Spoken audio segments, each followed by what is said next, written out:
Welcome to Spotlight. I'm Ryan Geertsma. And I'm Liz Waid. Spotlight uses a special English method of broadcasting. It is easier for people to understand no matter where in the world they live.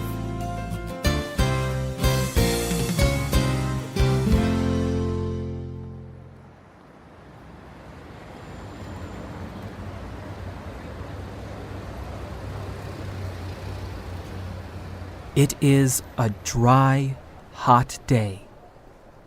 A man stands in the middle of the Strip. He is in the city of Las Vegas, in the United States. The Strip is a long, wide street. It is filled with famous hotels, signs, and lights. The man stands in front of one of these hotels. He is wearing a simple coat and a nice hat. The man walks toward a small group of people. He asks if he can demonstrate something for them. A young woman agrees. Someone records the event. The short video shows the man and woman talking. See, while you're watching the hand, Eileen, it's actually sitting on your shoulder. Look on your shoulder. The man walks around the young woman. As he walks, they talk about what she keeps in her bag. They talk about what kind of telephone she has. Suddenly, the man stops walking. He reaches into his coat. He pulls out the woman's telephone, her official identification, and even the eyeglasses that were on her face.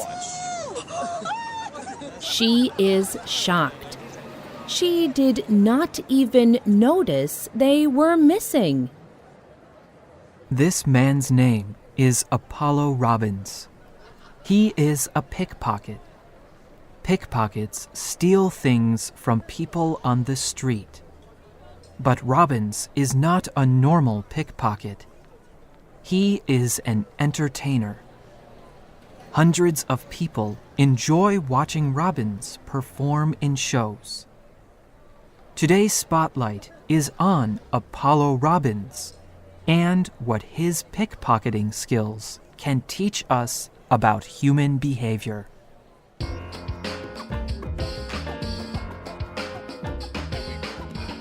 Pickpockets exist all over the world. Their success depends on understanding how humans think. Pickpockets study human attention. They study what people notice in their environment. And they study how people concentrate. Pickpockets recognize common patterns in people's attention. And they use these repeated behaviors for their advantage.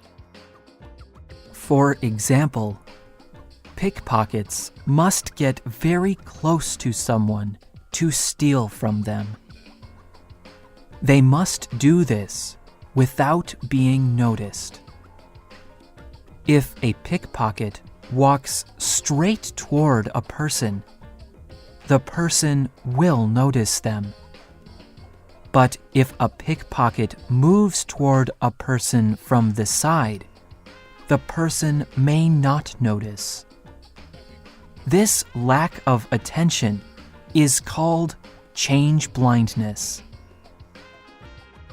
Dan Simons is an expert in the study of human behavior. He was on a television show called Brain Games.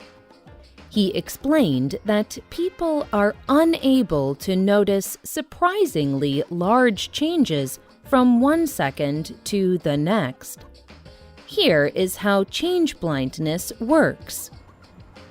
When we look at our world, we see and understand a much smaller part of it than we think we do. And that is because attention is limited. We can really only concentrate on one thing at a time, and that thing is what we really notice a lot of detail about. Pickpockets like Apollo Robbins depend on people's change blindness. Because people can only concentrate on one thing, they will not notice other things, like a pickpocket stealing from them. Change blindness is just one of many patterns of human attention. However, just knowing patterns of human attention is not enough. Pickpockets must also learn skills that take advantage of these repeated human behaviors. Robbins began learning these skills at a very young age. His two older brothers taught him basic pickpocketing tricks, and Robbins quickly became very good at stealing. When he was 15, he stole a small box of cigarettes to smoke. A worker at the store stopped him, but Robbins skillfully hid the box under his arm. Then, when the man looked away, Robbins slid the box into the worker's shirt. Robbins was naturally good at pickpocketing, but it took him years to develop his ability to perform for other people. When he was 15, he started studying magic. Magicians perform tricks to fool and entertain people.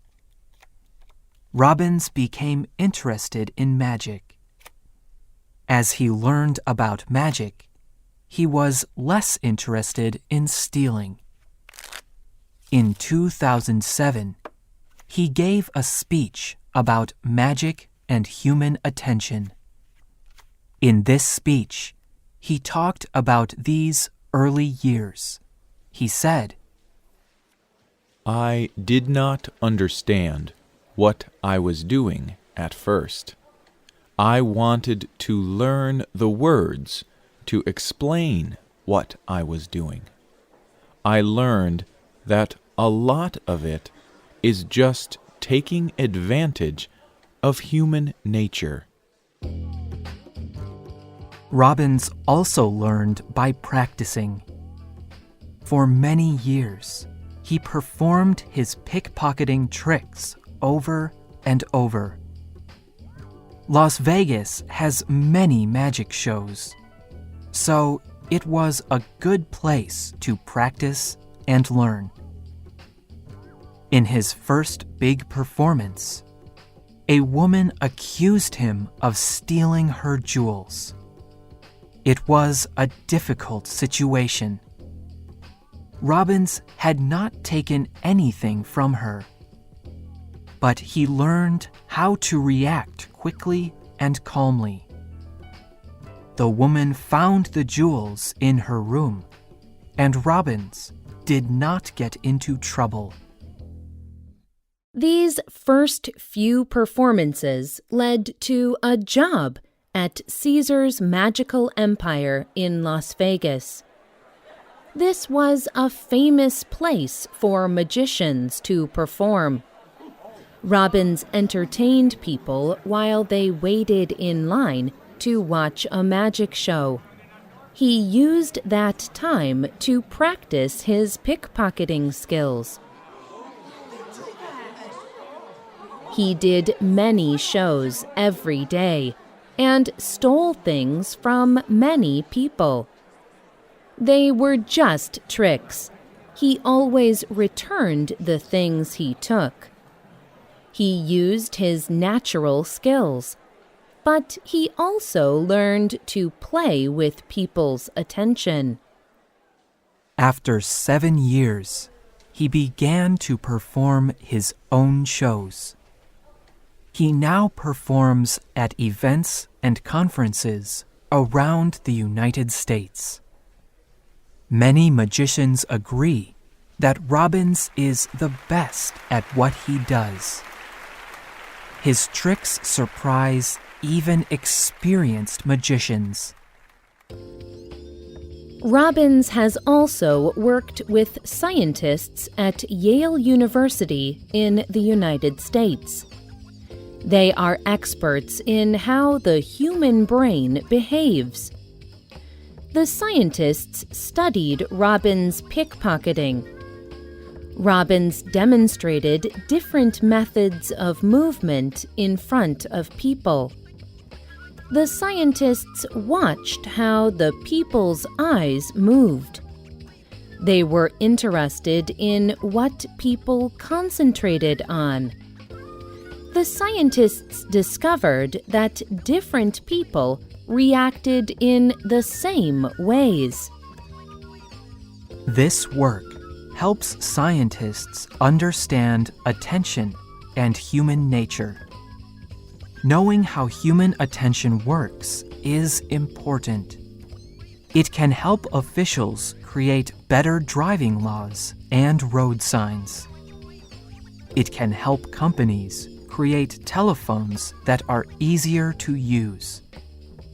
It can even help office workers to manage their time better. Most importantly, it can help people know how to protect themselves from pickpockets. For Robbins, understanding human attention makes him a better magician. He knows what works and what does not. While he performs his tricks, he can tell the crowd how he uses a person's pattern of attention to his advantage. He told the New Yorker magazine, "A lot of magic is designed to look very beautiful, but I am trying to affect people's minds, emotions, and ideas. My goal is not to hurt them or trick them. I want to challenge their ideas of what is real." The writer of this program was Diana Anderson. The producer was Ryan Geertsma. The voices you heard were from the United States and the United Kingdom. All quotes were adapted for this program and voiced by Spotlight. You can listen to this program again and read it on the internet at www.radioenglish.net. This program is called Apollo Robbins, Learning by Stealing. We hope you can join us again for the next Spotlight program. Goodbye.